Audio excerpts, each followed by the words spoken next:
Bonjour et bienvenue dans cette édition nuit de France Info et France 24. Pas de surprise dans le vote à l'ONU. Les États-Unis ont posé leur veto. La Palestine ne deviendra pas membre des Nations Unies et conserve son statut d'observateur.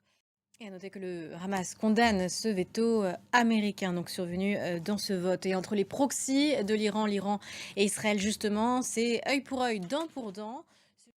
Et on en vient à ce nouveau soupçon d'ingérence russe pour affaiblir le soutien occidental à l'Ukraine. Ça se passe en Allemagne. 2 hommes accusés d'être des espions ont été arrêtés. Ils auraient planifié des actes de sabotage en vue, notamment une installation des forces armées américaines. Le récit d'Alexandra Carini. Et aux États-Unis, dans le procès pénal de Donald Trump à New York, les jurés ont été sélectionnés. Ils ont prêté serment, ce qui va permettre de rentrer dans le vif des débats tout au long. Puis c'est une des élections les plus titanesques à organiser en Inde.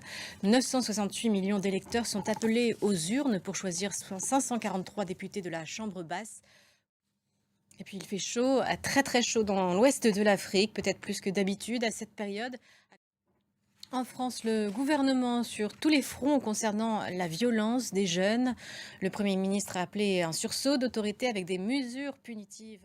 Et puis on parle niveau de vie et niveau de salaire. En France, il existe un salaire minimum, le SMIC, mais pour le patron de Michelin, entreprise de pneus, ce n'est pas assez pour vivre dignement. Il va donc plus loin et veut offrir un salaire décent à tous ses salariés à travers le monde. Ils sont 132 000.